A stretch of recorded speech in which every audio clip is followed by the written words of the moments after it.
Hi, welcome to the Daily Aviation Channel. I'm Mark, and the plane you see here is the Rockwell B1 Lancer, the fastest heavy bomber in the U.S. Air Force. Measuring 146 feet long and 34 feet high, the B1 is an aircraft with impressive performance for its size. Thanks to its 4 engines, it is indeed able to reach Mach 1.25 at high altitude and Mach 0.92 at low altitudes. 100 B1s were built up through 1988.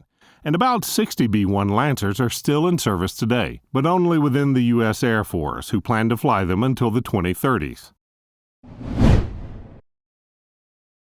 In the mid-1960s, following the cancellation of the North American XB-70 Valkyrie program, and in order to replace its B-52 and B-58 Hustler bombers, the Pentagon conducted several studies for a new strategic bomber capable of flying at low altitudes and high speeds. For U.S. officials, the vulnerability of bombers at high altitudes had been proven since the 1960s.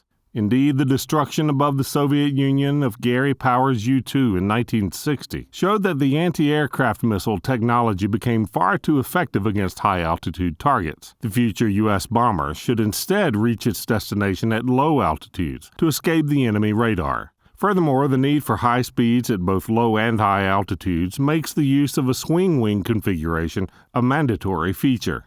By the end of 1969, the U.S. Air Force asked the U.S. aviation industry to propose concrete solutions for such a bomber. And in January 1970, the Rockwell Company proposed its B-1A bomber concept. In June of the same year, Rockwell's concept was accepted, and a contract for the construction of 4 B-1A prototypes was concluded.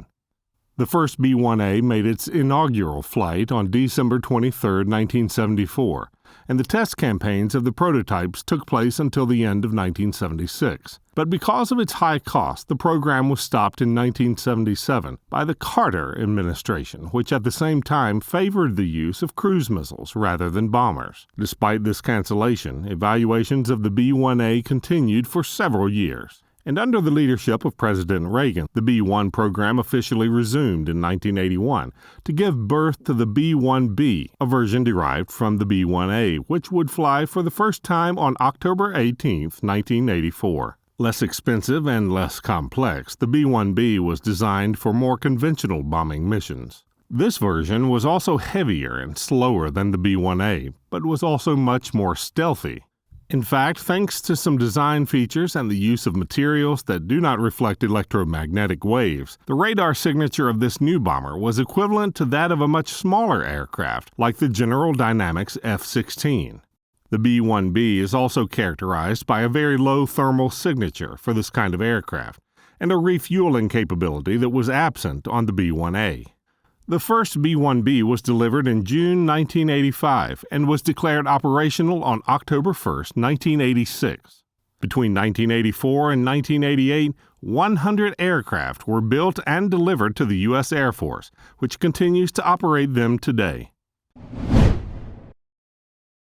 The B-1B consists of 4 crew members, a pilot and a co-pilot who are seated at the front, an offensive systems officer and a defensive systems officer who are both installed at the rear. Compared to another bomber like the B-52, the cabin is a little narrower, but like the B-52, access to the cockpit is made through a ladder located under the front of the B-1. The B-1 Lancer is equipped with 4 General Electric F-101 turbojets placed under the plane. Designed in 1968 by General Electric, the F-101 was specifically designed to propel the B-1 and is built with an integrated afterburner. It is thanks to this afterburner that the B-1B can exceed the sound barrier at high altitudes. The afterburner also helps the B-1 during takeoff, especially when carrying heavy loads.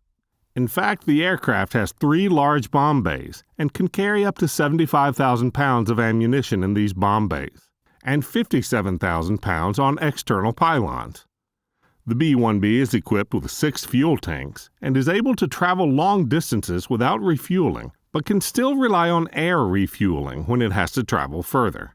And since this air refueling is being made on the aircraft nose level and at a relatively low speed, the B-1 needs to keep its wings swept full forward for greater stability. Despite numerous modernizations, the B-1 is an aircraft that requires a lot of maintenance time. Indeed, every hour of flight requires 48 man-hours of maintenance and repair once the B-1 is on the ground. The majority of the maintenance is carried out on the engines, the landing gear, and the aircraft wings.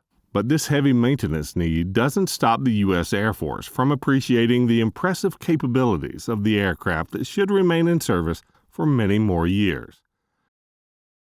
That's the end of this video. I hope you liked it. If you haven't done so yet, please don't hesitate to subscribe to the Daily Aviation channel. It's free. You can also watch my other videos, and if you like my work, you can support me on Patreon to help me produce more content. Thanks, and stay tuned for the next video.